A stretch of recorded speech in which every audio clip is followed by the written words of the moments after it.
नमस्कार दोस्तों, एस्ट्रोलॉजर कपिल मिश्रा में आपका बहुत बहुत स्वागत है। आज हम बात करने वाले हैं विशेष रूप से मित्रों कर्क लव राशि फल दिसंबर 2024। क्या हो जब पार्टनर आपकी भावनाओं को ही ना समझे? क्या हो जब आप अपने पार्टनर को बहुत ज्यादा लाइक करो, बहुत ज्यादा मिस करो, लेकिन वो पार्टनर आपकी केयर ना करे? ऐसी स्थिति में रिलेशन खत्म होने लगते हैं और प्रेम जैसी बातों पर विश्वास उठने लगता है। मित्रों, आपको यह बताना चाहता हूं कि दिसंबर के महीने में शुक्र मकर राशि में प्रवेश करेंगे, तो जो कर्क राशि वाले जातक अपनी मैरिड लाइफ को लेकर पीड़ित चल रहे हैं, उनके लिए यह समय काफी अच्छा होगा। रोग, ऋण और शत्रुओं से आपको मुक्ति मिलने वाली है, ये बात ध्यान रखिएगा। साथ ही में आपको यह बता दूं कि 17 दिसंबर के बाद सूर्य आपके छठे भाव में गोचर करेंगे, तो रोग और ऋण से तो आपको निजात मिलेगी ही, लेकिन यहां पर आप ये भी जानिएगा कि जो वर्तमान का समय चल रहा है, जो वर्तमान का समय संबंधों को लेकर चल रहा है, यहां पर 2 दिसंबर के बाद संबंधों में क्लोज संबंध, प्रेम संबंधों की स्थितियां प्रभावित होंगी। एक और बात, जिनके रिलेशन विशेष रूप से जून जुलाई के महीने में खत्म हुए हैं, जिनके रिलेशन में जून जुलाई के महीने में बहुत ज्यादा प्रॉब्लम रही है, वो मकर राशि वाले जातक यहां पर नो कॉन्टैक्ट सिचुएशन में है, तो पार्टनर की रिटर्न वापसी के योग यहां पर बनेंगे। एक और खास बात, यहां पर मंगल नीच के लग्न में है और मंगल के जस्ट सामने मकर राशि है और कुंभ राशि अष्टम भाव में शनि बैठे। मित्रों, इस समय में आपके विदेश के यात्राओं के योग ज्यादा बनेंगे। पार्टनर के साथ में, पत्नी के साथ में आपकी यात्राएं ज्यादा होंगी, धार्मिक यात्राएं होंगी और इस समय में आप ज्यादा एंजॉय करते हुए नजर आएंगे अपने पार्टनर के साथ में। एक और खास बात, यह जो समय चल रहा है, यह समय वर्तमान समय की बात करें तो प्रेम संबंधों में पार्टनर आपकी फीलिंग को नहीं समझ रहा। और एक खास बात, यह समय विवाह से रिलेटिव चर्चाओं के लिए पॉजिटिव नहीं है, ध्यान रखिएगा, क्योंकि शुक्र आपके छठे भाव में चल रहे हैं और छठा भाव रोग, ऋण और शत्रुओं का होता है। तो आपको थोड़ा वेट करना चाहिए। 2 दिसंबर के बाद यदि आप अपने पार्टनर से विवाह से रिलेटिव, लव मैरिज से रिलेटिव स्थितियों की ओर आगे कदम बढ़ाते हैं, तो पार्टनर का परिवार और आपका परिवार एक्सेप्ट करेगा और विवाह की स्थितियां शीघ्र हो जाएंगी। एक और खास बात, अरेंज मैरिज के योग वर्तमान समय में भी चल रहे हैं और आगे आने वाले समय में आपकी अरेंज मैरिज विशेष रूप से होगी। अगर आप यहां पर ये जानना चाहते हैं तो मैं आपको बता दूं, यहां पर जो दिखाई दे रहा है, इसके सप्तम भाव में शुक्र का स्थानांतरण हो जाएगा 2 दिसंबर के बाद।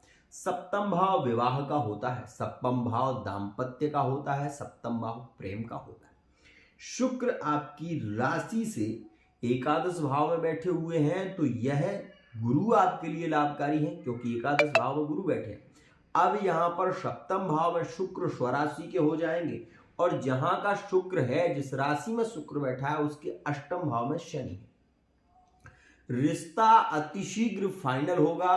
2 दिसंबर से लेकर 22 जनवरी 2025 के बीच में आपके 100% रिश्ते फाइनल होने की संभावना है। एक और खास बात, यहां पर मित्रता में आपको धोखा मिल सकता है या आपका अपना मित्र ही आपके साथ में दगा कर सकता है, इस बात का विशेष ध्यान रखिएगा।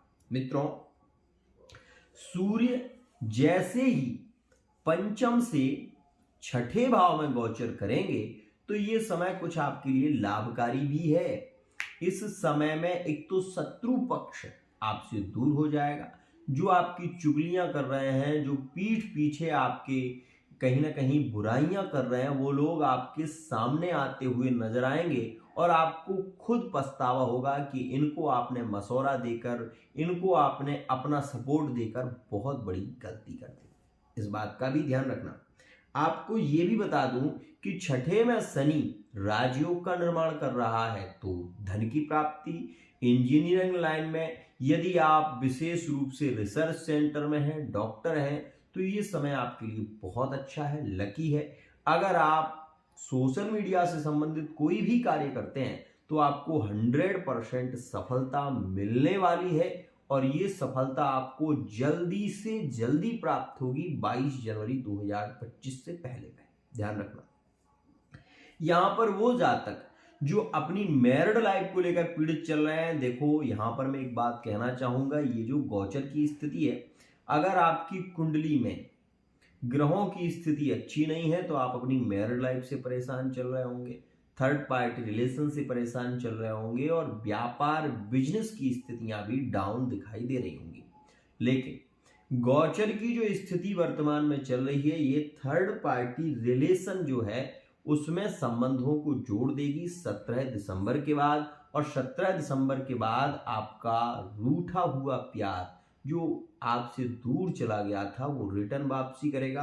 तो कर्क में संबंध तुला के बनने की संभावना है, कर्क में संबंध मेष राशि के होंगे, कर्क राशि में वृश्चिक और मीन का भी योग यहां पर प्रभावित होगा।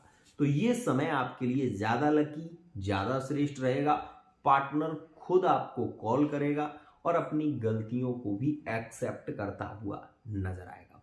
वहीं यदि आप मैरिड लाइफ में हैं तो मैं आपको बता दूं कि संतान के लिए एक श्रेष्ठ समय शुरू होगा, उसके लिए आपको 22 जनवरी 2025 तक इंतजार करना चाहिए। एक और खास बात मित्रों, आप कर्क राशि के हैं, यदि आप कोई लंबी यात्रा पर जाना चाहते हैं तो वर्तमान का समय आपको सपोर्ट कर रहा है। धार्मिक यात्राओं पर जाना चाहते हैं तो वर्तमान का समय आपको सपोर्ट करेगा। लेकिन ये बात मेरी ध्यान देना कि 17 दिसंबर 2024 लिविंग रिलेशनशिप में आपके थोड़े विवाद हो सकते हैं, और विवाद कुछ ऐसा होगा कि आपको बहुत ज्यादा ओवरथिंकिंग होने लगेगी। पार्टनर की याद इतनी बेचैन करेगी कि आप रातों को सो नहीं पाएंगे, ये बात ध्यान रखिएगा। और जिसकी कुंडली में ऐसा योग होता है वो वर्तमान समय में भी रातों रात जागता है, ये बात ध्यान रखना। मित्रों, ये गोचर की स्थिति बताई जो मैंने आपको, इसे तो ध्यान रखिएगी, साथ ही कुछ टिप्स मैं आपको दे रहा हूं, उन्हें आप जरूर फॉलो कर लें। अगर आपका शनि द्वितीय भाव में बैठा हुआ है तो आप अपने परिवार को लेकर पीड़ित चल रहे हैं। आपका परिवार ही आपके संबंध में सबसे बड़ी बाधा है। तीसरी स्थिति, अगर आपकी कुंडली में मंगल दोष है तो आपको बहुत जल्दी क्रोध आ जाता है, और क्रोध के आवेश में आप कुछ भी बोल देते हैं। और आपको एक बात बताऊं, मंगल दोष जिन जातकों की कुंडली में होता है या कालसर्प योग होता है, वो लोग बहुत जल्दी सशंकित हो जाते हैं और उनको ऐसा आभास होने लगता है कि उनका पार्टनर शायद उनके साथ में धोखा कर रहा है, वो किसी और के साथ में लॉयल है, वो किसी और से बात कर रहा है, और वो घटनाएं सत्य भी साबित होने लगती हैं। एक और खास बात मित्रों, यदि आपकी कुंडली के अष्टम भाव में राहु है तो आप ये जान लेना कि पूर्वाभिभास आपको हो रहा है, आपका पार्टनर आपके साथ में धोखा करने वाला है, और इस स्थिति की एक सटीक जानकारी के लिए आप पर्सनल रीडिंग ले सकते हैं, जिससे आपको ये पता चले कि आपका पार्टनर वाकई आपसे प्यार करता है या फिर वो आपको धोखा देने वाला है। तो आज के लिए इतना ही, लेकिन इस बात को जरूर जान लें, अगर आप कर्क राशि के हैं तो आपको मोती धारण करना चाहिए, अगर आप कर्क राशि के हैं तो आपको सोमवार का व्रत रखना चाहिए, अगर आप कर्क राशि के हैं और ओवर थिंकिंग आपको ज़्यादा होती है, प्यार आपको नहीं मिल रहा है, आप प्रेम को लेकर बेचैन रहते हैं, तो मैं आपको केवल एक सलाह दूंगा कि आप विशेष रूप से तो सोमवार का व्रत रखो और ओम नमः शिवाय इस मंत्र का जप कम से कम 15 मिनट रोज करना शुरू कर दो।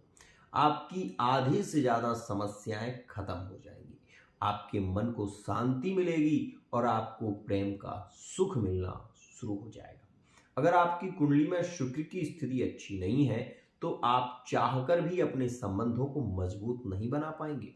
लेकिन यदि आपकी कुंडली में ग्रहकृत स्थितियां अच्छी नहीं है और उनका विश्लेषण आप करा लेते हैं और उसके दौरान जो आपको रीडिंग मिलती है, उन उपायों को यदि आप फॉलो करते हैं तो आपका जीवन मधुर होगा और प्रेम में इतना रस होगा कि आप उस रस को पीते पीते जीवन आपका समृद्धशाली हो जाएगा। तो आज के लिए इतना ही। आशा करता हूं इस वीडियो को आपने बहुत ही प्यार दिया होगा। जय श्री